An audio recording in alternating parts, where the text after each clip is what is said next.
Oh, All wow. right, Tuesday, 1 o'clock. You know what that means.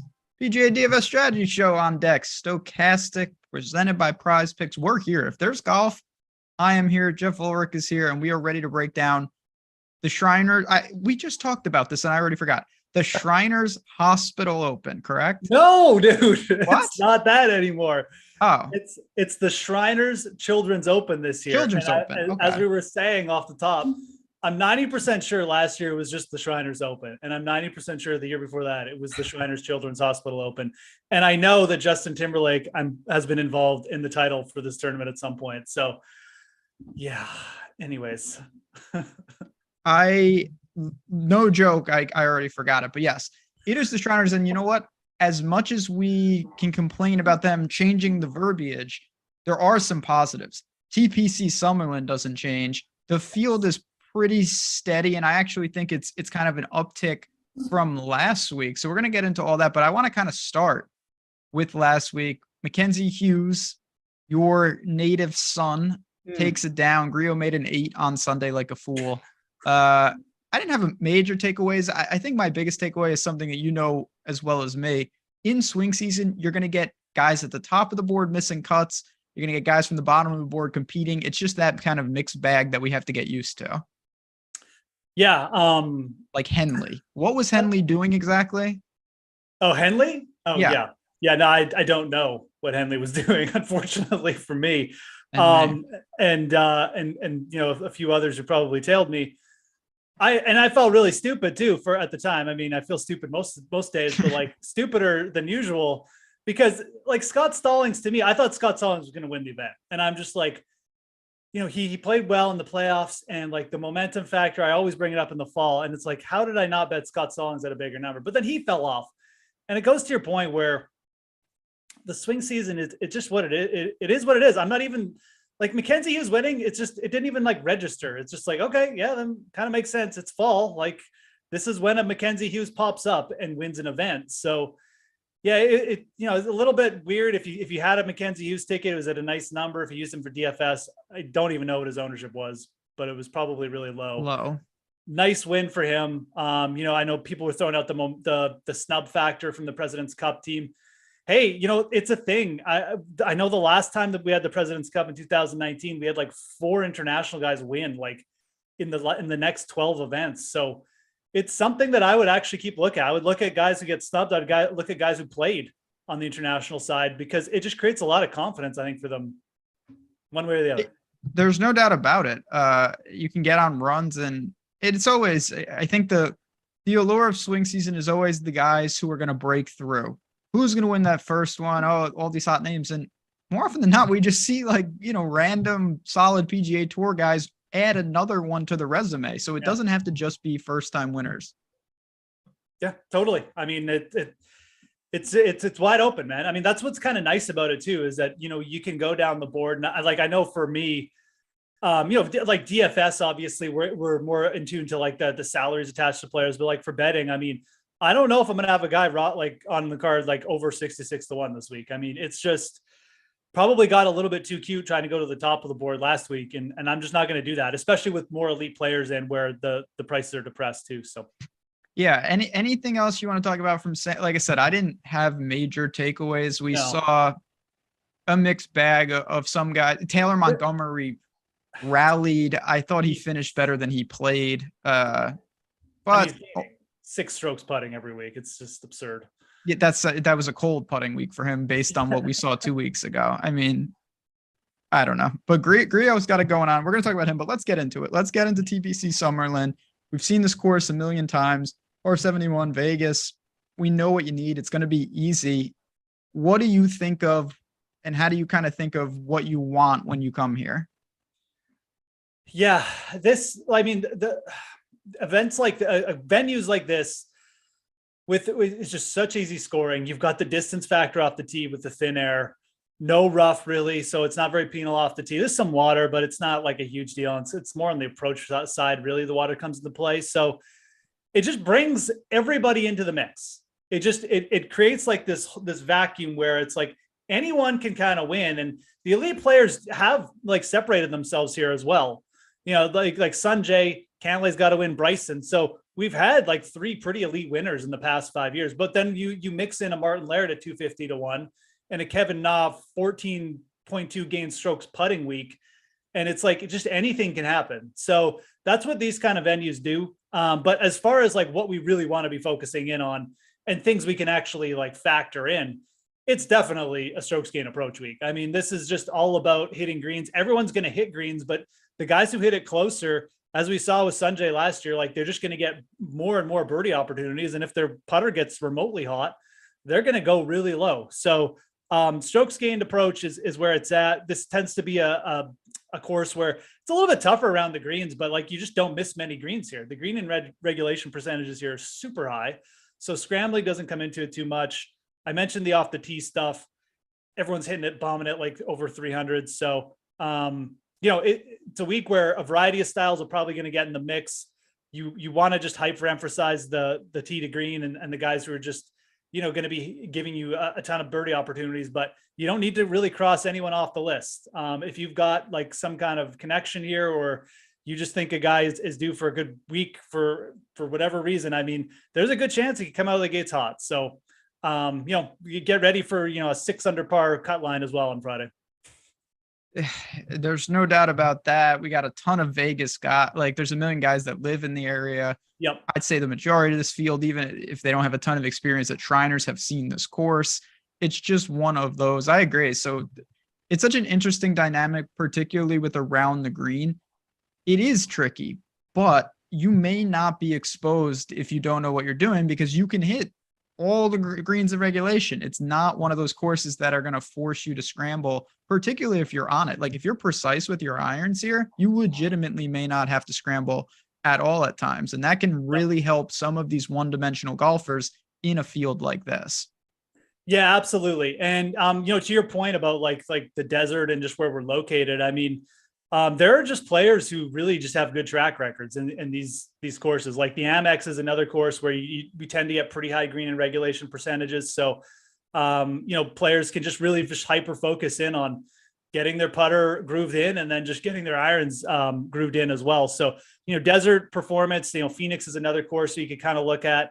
Not as much like correlation, I'd say, as like the Amex, but it definitely is doesn't take the short game out of it completely, but you will definitely see players, especially at the top end, like hitting 16, 17 greens in regulation this week. I don't think like that's not unreasonable to think, unless there's like poor weather, but there's not poor weather. It's actually, there's like no wind this week. So yeah, it looks solid.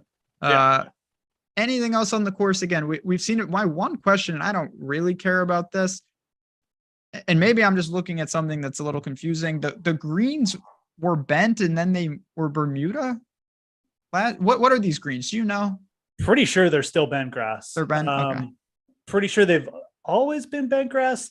Yeah, I mean, I'm just going to double check. I'm going to go to my little the tournament fact sheet. It's still bent grass. They're still bent grass. Okay, cool. They may have been Bermuda at one point, but I know last year they were bent grass as well, just because I did my write up and they had bent grass. So there we go. Easy enough. All right, let's get into it. We're going to dive into the golfers, but before we do, you see it right on the screen. Good old Prize Picks sticking with us as they always do. They've powered our golf shows all year. Super appreciative. And it's just another way to get in the game, get in the mix. We're talking about player prop based contests. They've got all sorts of different opportunities over there. No optimizers. You're making 5-player lineups. You can get up to 10 extra entries. You're projecting different things, fairways hit, birdies are better, little matchups, things like that. And if you're going to do it, click the link in the description below to get 1 free month of Stokastic Plus Platinum and up to $100 deposit bonus when you sign up and make that deposit with Prize Picks. It's a great opportunity. You see it on the screen. Can't say enough good things there. I know a lot of you guys already play there, but shout out to Prize Picks for powering this show. And some of those big names are going to be on the Prize Picks card for sure. You mentioned this when you're talking about Sanderson Farms. Sam Burns, quality player. But to me, Patrick Cantlay's in a different league. Like when we see Patrick Cantlay at the top of the board, it's a little different. He loves this place. He's 11,100. When we kick things off with him and Homa and Sanjay, how do you feel about that kind of first tier? Yeah. And I mean, like Patrick Cantlay is definitely, it's being reflected in like the projections and stuff and the the ownership projections on Stokastic. And again, I mean, just really, really useful tools, guys. I mean, definitely check them out. It's all up there. But I mean, Cantlay, in terms of how he's being projected this week, it's like off the charts. I mean, like there's not even like a tier for Cantlay this week. It's like a 40% projected top 6 rate. And the ownership is up there as well, which you can check out on site. And it's bigger than Sam Burns was projecting. But, I look at those 3 players, and I do like Sanjay this week. I mean, I really do think that like starting lineups with Sanjay M is viable simply because Cantlay is over 11,000. But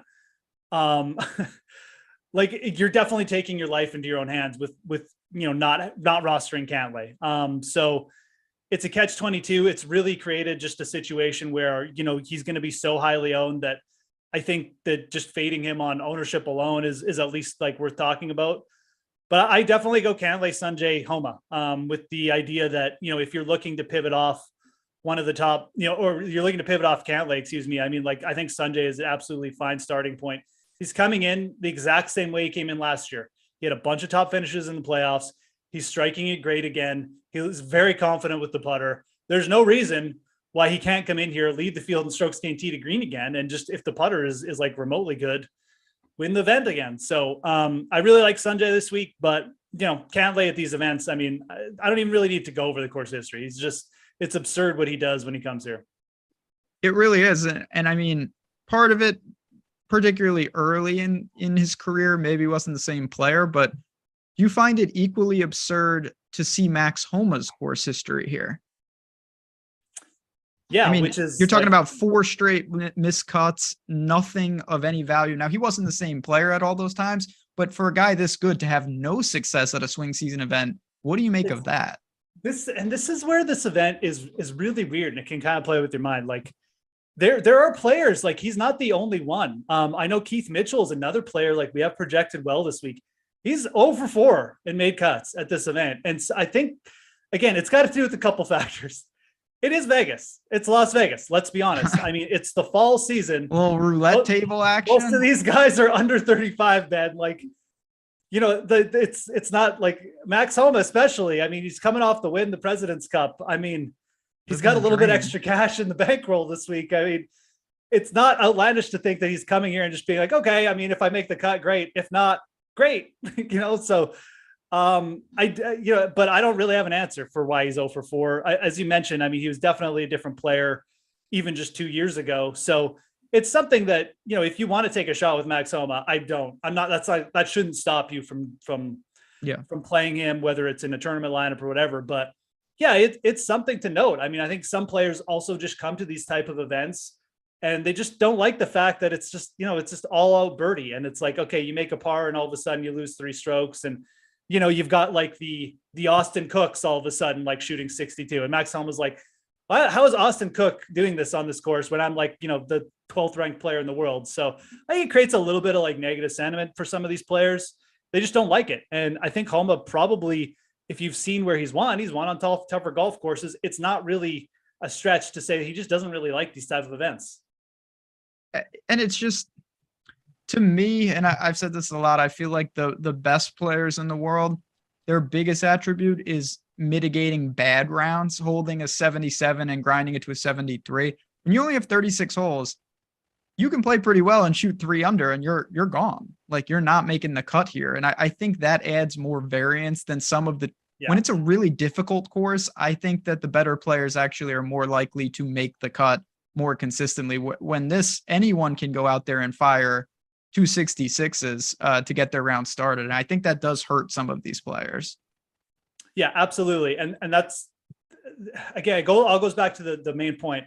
It just brings all the different styles in. Everyone's got a chance to go low, which means, if someone starts out slow, you're going to get more, you're going to get lapped by the field easier. So yeah, there's more variance in these type of these birdie type of events. That's why we see at the Shriners, we see Martin Laird's win, we see Adam Long win at the Amex. Like, it's just, you get these type of winners. We see Jim Herman win at the Wyndham. I mean, it's just, they bring more variance into it, and that variance trickles down into the fact that the top players can also end up just having terrible weeks. This is probably a good week to play like a missed cut parlay on a lot of the top players. I wouldn't play Cantlay in a missed cut parlay, probably, or Sanjay, but like Homa, maybe even Aaron Wise, our guy.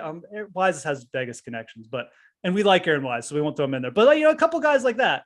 So maybe Keith Mitchell again. A lot of these guys. I mean, we've only talked. That's what I'm saying. Aaron Wise, he's 20-1 in the outright market. He's the 4th highest priced player. Tom Kim, who has no experience anywhere. Taylor Montgomery, who has minimal experience. Yep. I mean, these are not known commodities in a lot of ways. Do you see yourself saying, okay, in the majority of my lineups, it's going to be Cantlay or Sanjay? Or do you see yourself saying, let me start with Cam Davis and Griot? Well, I don't mind those 2 players. Maybe not as your first man in. Yeah, I mean, maybe as a first man in. I mean, again, it's a similar story to last week. I know when we were talking last week, we targeted Grillo and Davis Riley, and they were basically this price, and it was looking pretty hot for our picks there for a while. And it really neither guy was bad. Grillo was actually ended up being a really good play. Could have been the play, but triple bogeys happen. But no, I like both those players. I mean, you mentioned Wise, who hasn't made a false start yet. A little bit worrisome. I do think Aaron Wise is good enough to come here, kind of like Bryson did in 2018, and just win off of no starts. So that's something to consider too. But Tom Kim, Montgomery, going around to see these courses for the first time. I know Tom Kim won at the Wyndham, and this is going to be a similar style event, but this is an experience where it's a different course now, and we're out in a different part of the country. And if he doesn't start strong, I mean, maybe he just heads to the Strip. So I think that going down with some more proven commodities, Grillo, Davis, our guy Alex Noren, who coming off a second place overseas last year. If Noren hadn't played in Scotland last week, I mean, I would be all over this guy this week. Like the setup, he's played well in the desert before, but I do like this lower 9K range. Absolutely. Noren also is maybe it's just me, but I want to tell people this in case you think of him as he's this European guy. He can't go low. He prefers easy courses now. There's a real difference. I used to think of him as give me hurricane conditions and a +2 winner. That's not the case. Noren is built to win at 22 under. Absolutely. Stableford scoring, second at Barracuda. I know I was going through his record earlier, but I mean, it's just all TPC Twin Lakes, another one where basically, you got to get to 20 under. He was second there. Detroit Rocket Mortgage, he showed up. And he's inconsistent. And I mean, you've got to pile him as a pure GPP play, especially coming out of, I don't know how much he's flown, but he started Fortinet, went to Scotland. Now he's basically coming back all the way to the West Coast. So, but I love the setup. I really do. I mean, he was 6th in Phoenix for a little bit of desert golf there too. I don't know what to do with Noren this week, to be honest. I'm probably going to maybe just sprinkle a half unit on him at the start. And if he just, fucks off, then it's just, a small wager. But if he starts well, I might add to it. So that's one way to look at Alex Noren. And for DFS, I mean, we have him projected on Stokastic. And again, ownership projections, guys, every week as a low on play. I mean, he's projecting well under 10% on DraftKings. So yeah, I hear you. And I like Noren this week. I'm really in love with that lower 9 range, peppering those guys from Griot, who was fantastic last week, to Cam Davis, who could score, Noren and Tom Hoagie. I don't like Taylor Montgomery. I'm fine with Wise. Do you have a feel on Hoagie? That's the one guy I feel pretty good about it. Yeah, I mean, I see Tokyo Swan there talking about Hoagie. I mean, I think he sets up very well for this course. He's a dude who you don't necessarily want to be trusting too much, with having to scramble a ton. But with iron play, I mean, he can really dial it up. I think he's a little bit underrated, and he proved it obviously grabbing a win on a course at Pebble Beach where you've got smaller greens to work with. He produced a good all-around game, but I think Hoagie is just a player who's just, people might just kind of leave there at 9K and just kind of, I mean, I've got, Siwoo and other players down there, but yeah, I don't have anything negative to say. I basically like all the guys from Grillo to Hoagie. It's just how you want to play them. I think Cam Davis is probably the safest play there. And I do like Davis's chances here. He eats up short courses too. I mean, second at Hilton Head, third at the Amex in 2021. So there's a lot of appeal about all four of these. I think Davis, just with the way he's finished, is the most consistent. Grillo probably next, but like Hoagie and Noren, I think are really good to mix into like GPP pools this week. Cam Davis and safe. What a world that we live in. Yeah, I When get you- it though. When I you get need it. birdie points, though, I mean, like those two bogeys don't hurt as much when you're getting like the eagle in return. So No doubt. And like I said, the nines is strong. Tom Kim, it's not that I don't like the play. I prefer the guys right below him. And I still think there's some questions, not on how good he is, but on exactly where is his ideal course. Maybe he's so good it doesn't matter. Maybe he's not, because when I look at his Wyndham, that's not the most impressive performance. I know he won there. He gained 12 and a half strokes putting. That doesn't mean anything. He was better in Scotland. That was the peak of Tom Kim for me in brutal Scottish Open conditions. But let's work down a little. Harmon, your boy Davis Riley. God, this guy, at times it's there and then it never sustains. Like 19th last week, it felt like he played better than that. yeah, no, I mean, I think me and everyone else after round one were like basically just walking to the window to cash our Davis Riley money, but it's a 4-round golf tournament. And he just left. He was just spraying it all over the place. And, it eventually caught up with him, but, really talented player. I'm not sure. And again, speaking to setup, I'm okay. Davis Riley's odds are interesting this week, but I just don't think this is the kind of setup we want him at long-term. Okay. I like the Sanderson Farm setups where it's just, you got to do a little bit more. I think, he flashed at the US Open. I think that's better for him. I'm not sure how hard to take that is for me, but I don't necessarily love this week for him. He's not going to be able to use his around the green game, which actually looked pretty good at times last week. It really wasn't what was letting him down. It's more off the tee. So you can make the case that the off the tee here is going to be easier for him, but I don't know. I'm okay leaving Davis off the table this week. What about guys like Pendrith, who's got a cold putter? You mentioned Siwoo. He's lurking at a pretty appealing 8,600 price tag. Now, we haven't seen him, in competitive, we was in the President's Cup, but do you look to them? Do you keep going down? Burmeister, that is a weird situation. He was good last week, him and Higo. Yeah. Burmeister is another player in contention. I know I talked about him on the show and I was like, my God, is Dean Burmeister actually going to win after I, talked him up and then didn't bet him because I thought his number wasn't big enough? But he gained 1 million strokes putting too. I will say this about Burmeister. He has tended to be good in these lower scoring settings. He can really just dial up the birdies. So it's not crazy to think that we see some continuation. He gets himself in contention. It's also not crazy to think he's gone by Thursday morning and he's 3 over or something. Cause he didn't do anything great last week. He just putted well and took advantage of some par fives. I could definitely see a regression. I think Siwoo at 8,600, whenever you come to a course like this, you can think about Siwoo Kim. This is where he makes his cash. These shorter courses where you get the irons going, the birdies flow, and just have to look where he's grabbed his win. TPC Sawgrass, TPC Stadium at the Amex.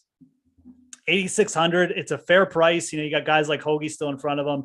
I know Siwoo's been a little bit up and down for form, but that's kind of what you get from him. I just always bring him into play when we get to these type of courses.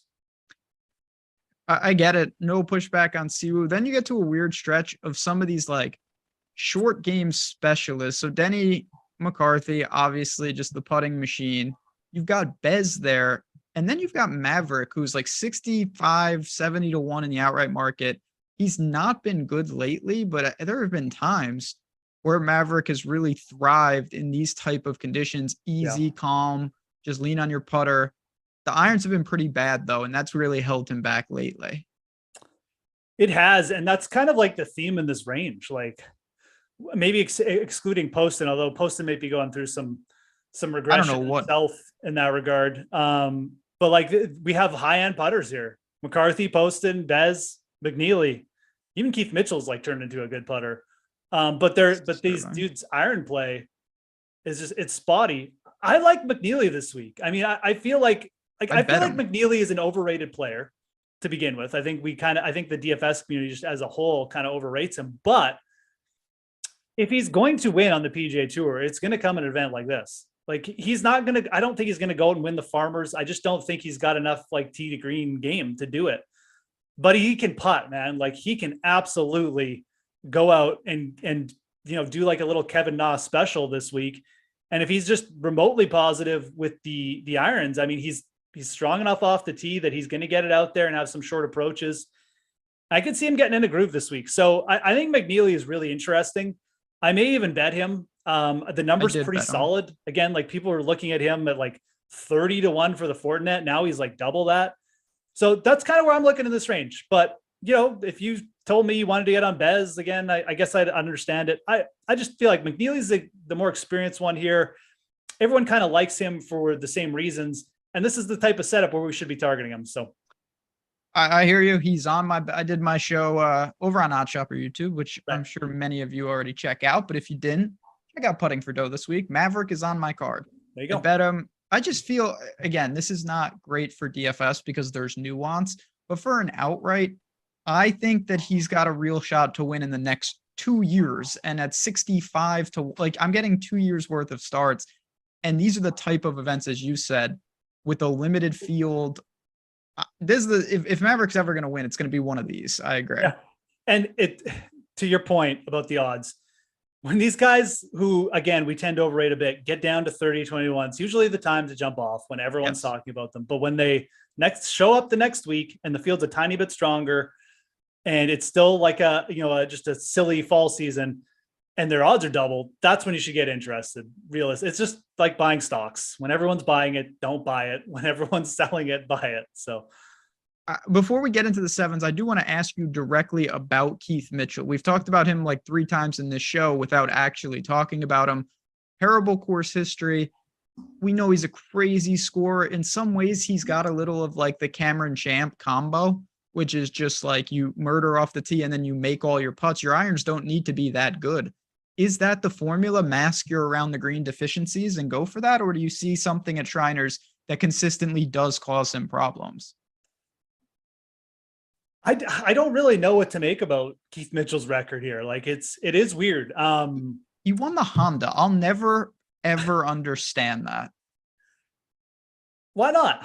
Just because it's just like, is Keith Mitchell, maybe I don't understand. Like, I think that Luke List and Gary Woodland are guys that are really long hitters that actually benefit when you're forced into more positional golf where you actually don't be aggressive off the tee. Right. And Keith Mitchell won at Honda and he was runner-up at Corrales.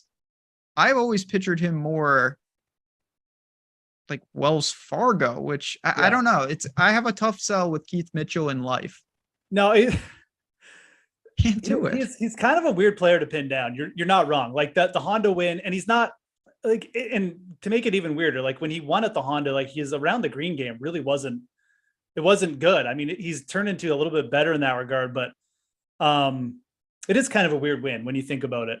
And it's his record here really threw me off because I picture Keith Mitchell and he makes a ton of birdies and his putter gets hot and then he gains a few strokes on approach and he's always bombing it, gaining like a million strokes off the tee. But he's just never done that here. And I don't know why. Like if Matt Wolff can have success here, it feels like Keith Mitchell should be able to find a couple cuts here in 4 years. So I don't have anything to add really, other than the fact that maybe he just looks at this as like a Vegas vacation. He's just been taking it too casually. So I think that it's fine to play him. Like I really do. I think, as you mentioned in the chat, like the course history here, it's just so variable that, if you have a guy with good course history, great. It's like, it's a feather in your cap. But if a player is projecting well and he's got good recent form and you think he lines up well and he's like missed 3 cuts in a row here, I really wouldn't worry too much about it. We also have guys like Ricky, who's shown up here, had finished 4th in his first ever time playing the event, and he's missed 3 cuts since. So I think that you're going to see a lot of players like that where they'll have a couple missed cuts here and then they'll pop up and they'll have a really good year and they'll just get going on the greens here. I think that could be Keith Mitchell this year. So I do like him as a a DFS play. I'm not betting him outright or anything like that, but as a DFS play, I think he's actually a little bit too cheap. So yeah, you go that value. And the projections again have Keith Mitchell as like one of the best values on the board this week. And that's something definitely to take notice of in these swing season events. You're not going to find everything that you like. I'm more willing to forgive course history, especially during swing season. Like I think there's a lot of outside factors we may never know. I'm sure there are guys in this field that, like you said, if they come here and they say, if I get off to a great start, great. But if not, I'm looking forward to playing a couple rounds of golf, being in Vegas, like just getting some reps during the off season. Yeah. Another interesting name, and this was a guy I liked last week, and I thought he was going to win until he didn't, and that's Thomas Detry, who's broke my heart in Europe more than once. He came in 9th, gained across the board, but it was mostly the putter. I don't know. I'll be honest. I don't know what to really make of him at this course. No, I don't either. And that's another dude. I mean, there was like 5 dudes at one point or another. I'm like, he's going to win. I wish I had gone on him, but and then none of them ended up winning. It was Mackenzie Hughes. Never was going to get on him. Yeah, Detry was definitely one of those guys. And like you, I mean, like I like this player. I see him as a potential winner on the PGA Tour at some point, in probably like a weaker field event. But I don't know if these like desert events and like the Amex and Phoenix is where it's going to be for him, or if he needs like a longer course with like a par 72. I think he's fine to just kind of cross off this week. I think that we also have some players underneath him where they're actually looking a little bit undervalued. So Detry is a player like I'm going to be on at points for the year, and I'm glad he's on tour. I'm glad we can bet him here, but I don't really have a reason to get on him. I think that he had a really good week last week. The putter was hot. This is a different putting surface. It's a course he's never seen. It's also just a little bit, I don't even know what you call it, just a little bit more of like a tricked out setup these TPC courses are. And Detry hasn't played any of these before. So I think that there's going to be a bit of a learning curve. I'm basically out on him this week.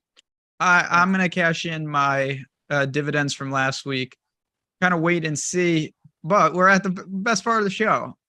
Ricky Fowler season, 7,800. Now he did come in 6th at Fortinet. We've seen this story before though. CJ Cup last year, he came in 3rd. He hasn't had a top 20 since then until Fortinet. Like, is it just a blip on the radar, or do you think that maybe Ricky at sub $8,000 prices in swing season is someone we need to really consider? So, yeah. Oh man, like it really looked good for Ricky at the Fortinet, didn't it? But I don't know. Like, we're at a Birdie Fest event here, and I think that this is probably. I want to see more from Ricky is basically what it boils down to. I'm really glad that he had a great week, and he did switch swing coaches. And I think we probably mentioned this before. I think Fowler is going to bounce back this year. I think he's going to be more consistent. I think he will challenge for a win or two. I just don't really think it's going to be this week. Relying on Fowler to get to like 8 under just to make the cut, or like to put himself in position. I don't know, man. I don't want to do that this week. I think he's kind of an easy fade. I really hope he proves me wrong. I'd love to start betting Ricky Fowler again consistently. The odds are kind of interesting. I know he had a 4th year at like 5 years ago, but that was a different Ricky. I still think he's working his way back, and I don't really want to take him at this event. Yeah, he's gained strokes putting every time he's come here. He's going to need to do that once again. I really would be lying if the names were blanked out. I wouldn't have a ton of interest in Ricky. I really wouldn't. You're looking at more. You've got Mido right there, and then you got KH Lee, who's someone I really, this guy's had success. Certainly at Byron Nelson, obviously Waste Management. Some of these type of iterations. Does he pique your interest? I love KH Lee, mainly because I cashed his first Byron win, but he's an underrated player too. Underrated player. Good setup for him, I think. You mentioned the desert golf. He's played well in Phoenix a couple times, so there's really no reason. And I think Adam Hadwin will be a popular pick, and I like Hadwin this week too. But I mean, I think KH Lee has proven to be like a bit of a better player than Adam Hadwin over the last year and a half, or at the very least, they're similar. So if you're getting lower ownership on Lee, why not take KH Lee? So I think the really interesting play though is Mido Pereira. I do not know what has gone on with his game really over the last like 2 months, but I just know Mido's good. And if you're giving me at 7,800 in this field and at like big odds, like I got to get a piece. I have to have some kind of exposure to Mido Pereira this week. So I think that's the high end volatile play, but could really just prove at the end of the week where Mido's sitting at like 25 under par and you're like, my God, this was a dude who just about won the PGA. Why didn't we get exposure to? So I have my eyes on him. I think KH Lee and Hadwin are far, far better floors here.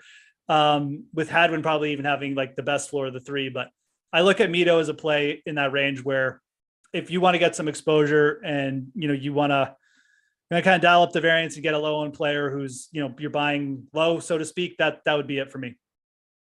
I can't push back on it. I think tournament centric type player, because I really don't know how good Mido is, not just in this spot, but in life.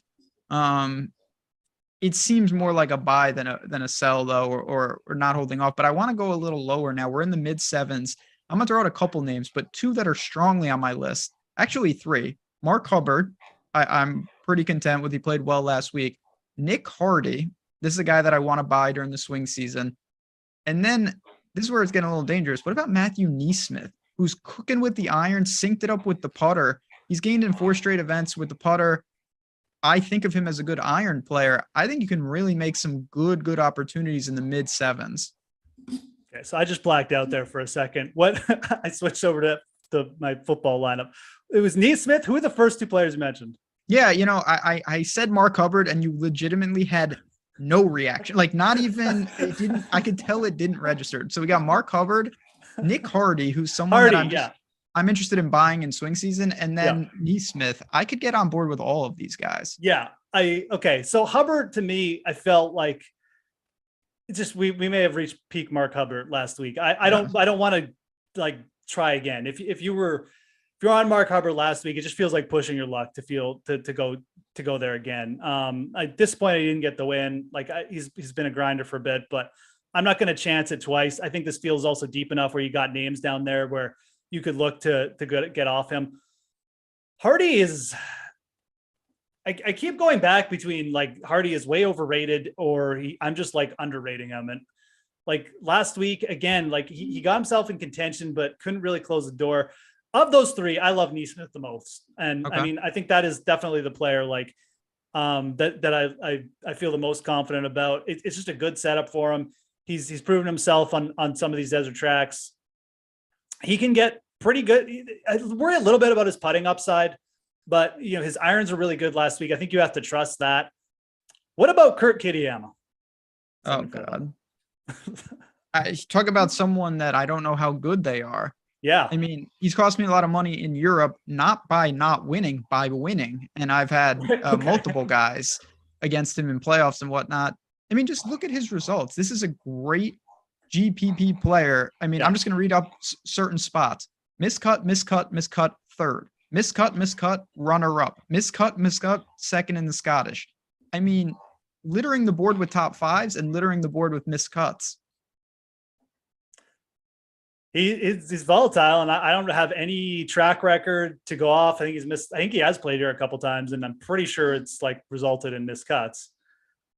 But I don't care about that with a guy like that. No, we don't. I mean, he's won low scoring events in Europe. He can, if we want to go with the Honda Classic correlation, he almost won the Honda Classic, just like Keith Mitchell. So, although Keith Mitchell sucks here, so that's really a stupid comparison by me. But look, Kitayama at 7,500. I think I'd rather play Kurt Kitayama than go back to Mark Hubbard, just for the simple fact that I think the upside is really good with Kitayama. But I don't know, just wanted to throw him out.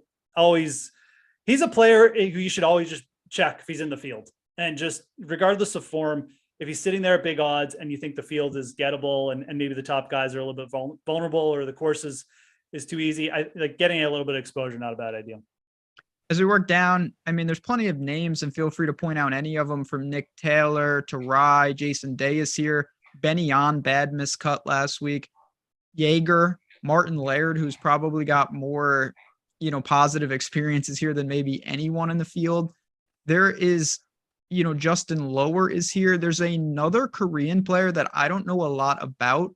I'm probably butchering the name, but Sung Young Kim, I think, who's making cuts. I don't know exactly what to make of a lot of these guys in the lower sevens. Yeah, he was up there for a while too, right? I mean, like last week, I mean, he had at one point, like he had a chance to win. So, this range is super interesting. There's a lot of players I want to play here, unfortunately for me. I will stand for my guy Chris Kirk once again, and I do not understand why his betting odds are like 80-1 again this week, but gained over 3 strokes on approach. Putting is starting to pick up a tiny bit. I mean, the last time Chris Kirk won, it was at 26 under par on the Korn Ferry Tour. He can absolutely just come to a place like this and get in a groove. So just as a veteran player, I just want to point that out again. I mean, his price has gone way down for some reason. A couple made cuts on the fall swing. Reminds me of just like a Marty Laird play. He's just a veteran. He can come here, have a good week, could get it done. I think you stay on him. Should I even mention Jason Day's name? I mean, I've already have. No. So, no. You said some crazy things the other day when he was in the Fortinet, yeah. The Fortinet. And I'll give you the caveat that I think we would both agree that unless Jason Day putts, it's never going to work. And he lost 4 strokes putting there. The irons were great. How do you know what the deal is with that putter though? I mean, you just don't. I think that's the thing. Like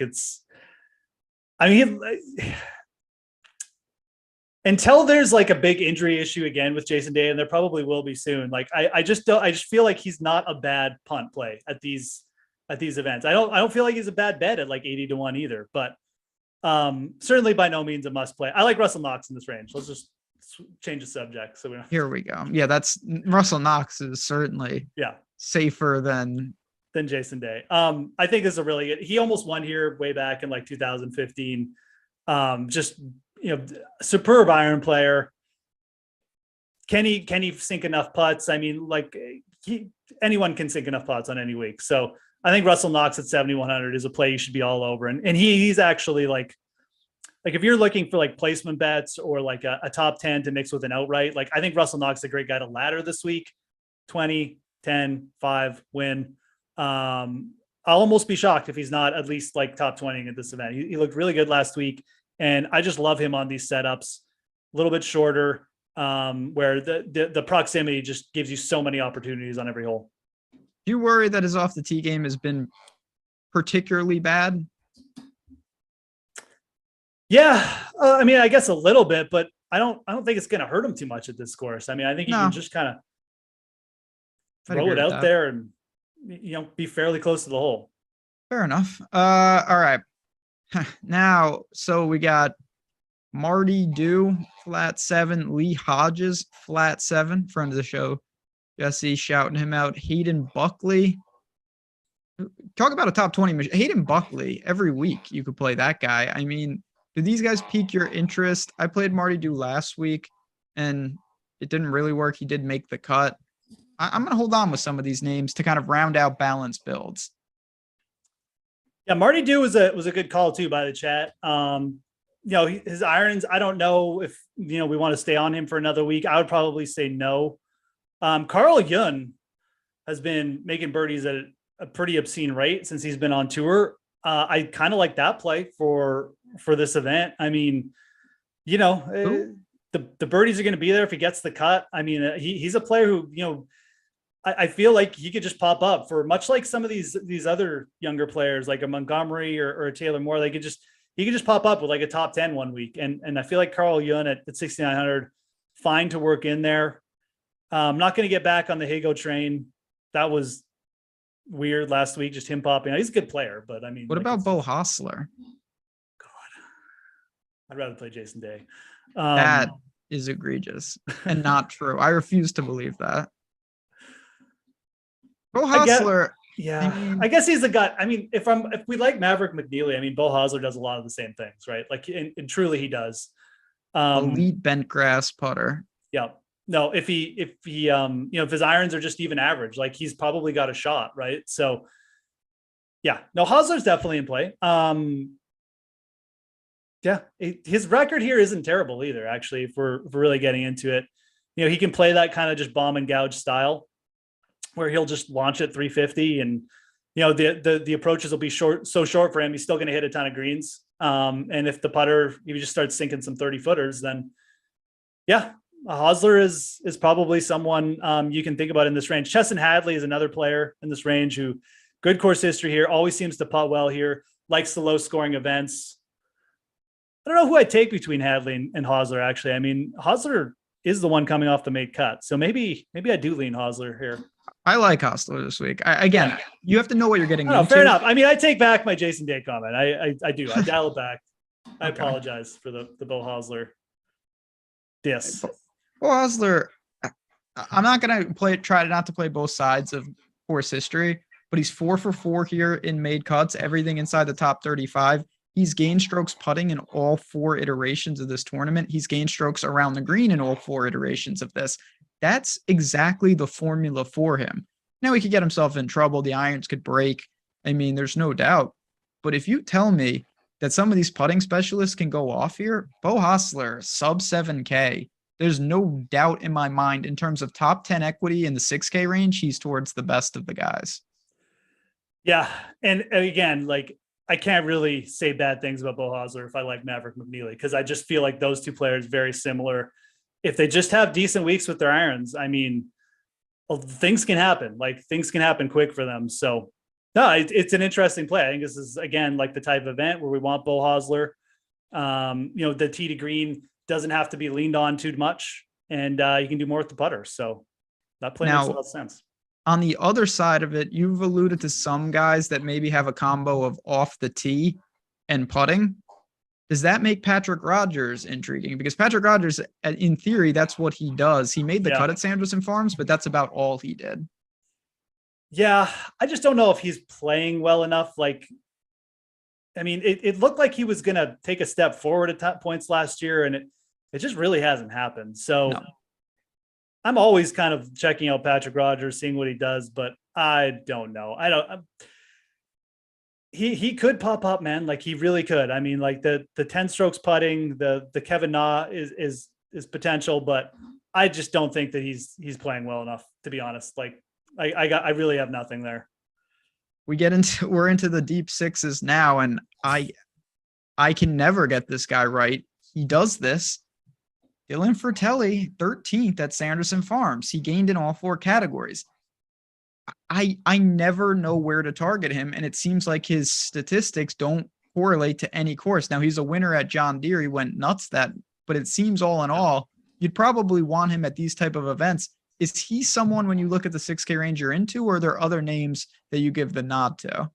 So, yeah, I mean, looking at this range, like you, I mean, the talent here just dries up pretty quick. And you look at Fratelli and it's like, who's the most talented guy in this range? I mean, I would throw Fratelli probably pretty quick here. I mean, I don't, if someone wants to make an argument about like Harry Hall or something, sure, I guess we could have maybe Brandon Wu.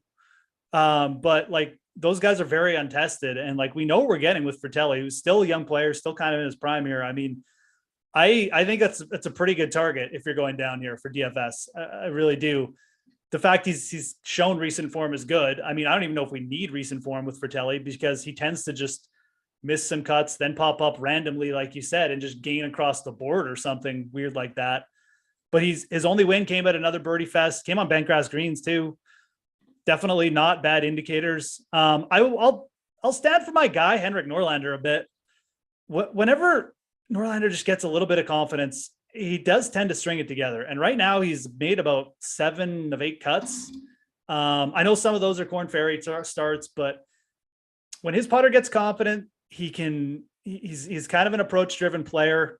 He's got some pretty decent track record in the desert. He's played a lot of these courses a lot of times now, and just a veteran player who at 6,700, like if he gets you through the cut, he's probably going to have, piling up some birdies for you on the weekend. So I think other than Fratelli, like the Norlander play coming off some pretty decent golf is I'm fine with it this week. I don't really have anyone else in this range to trust. I think anyone else kind of like below 6,700, they just don't have as good of floors as the two guys we just threw out. So, like Brandon Wu's got upside. Sure. Our guy, Sam Ryder, can make 3 eagles like he does sometimes, or maybe Shank comes to life after we, both decided to make him our, poster boy last week. But Smotherman's down here. I mean, okay. We are forgetting about Smotherman, but like other than, he's at 65 too. So. Yeah. I mean, there's a lot of guys doing a lot of different things from Colt, like Ches is down here, but his putter's completely broken. Yeah. Everything's broken with Ches right now. I mean, it's not great. Shank does have really good course history. He was third in 2021 here, and he just seemingly dominates on these greens. You've got Smotherman, you've got T-Dunks.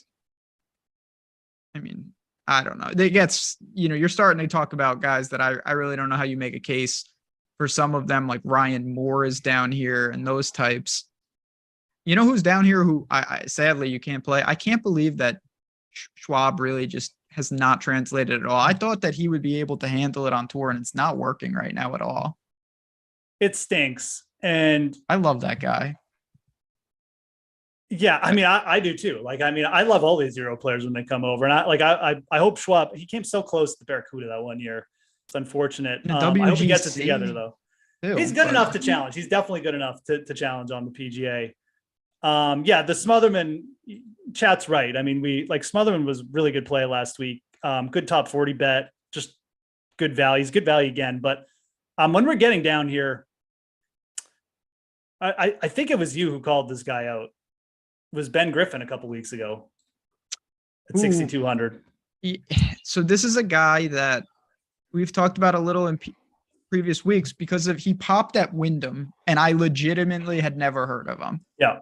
And then he goes back, miscut for no big deal. Responds with 6.2 with the irons at Sanderson. Very impressive. Yeah. He's fourth in birdie or better rate. I mean, he's only got like 18 rounds or something, but over the last 24 rounds, I mean, he's up there in like the top 5. I mean, he's up there with the best players. So now we get him at an event where you need to make a ton of birdies. I'm pretty intrigued this week. I'm not going to lie. His cut record is interesting. Like 6 of 7 missed cuts on the Corn Ferry. But, if you go back to the start of the year, he was more consistent than that. Like he had a stretch at the start of the season for the KFT Tour, the Corn Ferry Tour, where he's top 12 in 4 of 6 events. Like potentially you're getting in on a player who, because of he had that missed cut stretch where he was just out of tune or whatever, he's just completely mispriced. I think that's actually a thing where if he pops up again this week, I mean, this is going to be a player who should be getting a pretty big price jump. So I look down there. I'm pretty intrigued by playing him.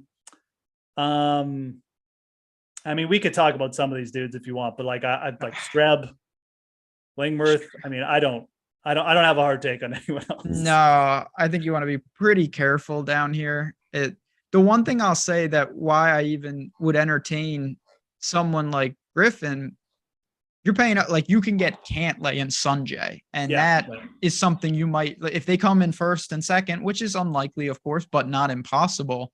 You might need someone down here, and that's where it's at. Last week, I didn't really like Sam Burns, so what was the point of going to get a $6,200 golfer? Here, it makes a little more sense in my mind. Yeah, absolutely. You can always create unique lineups. And I mean, one thing I don't think many people will be doing is pairing Cantlay with even anyone above. There might be some Cantlay, Tom Kim lineups. I mean, I'm sure there will be some Cantlay, Tom, but like a Wise Cantlay, I think that'll be a low owned stack.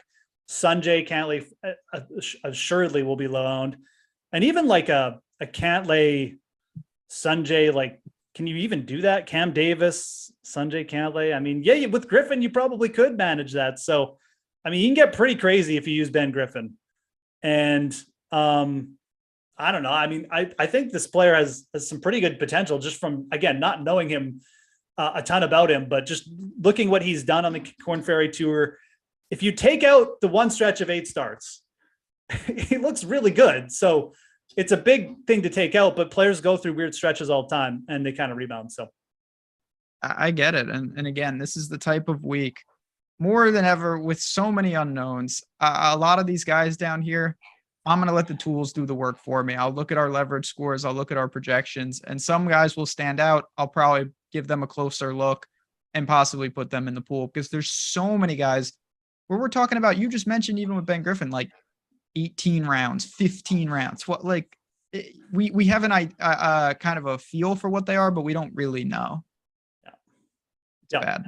Any final thoughts before we put a bow on the Shriners Children's Open?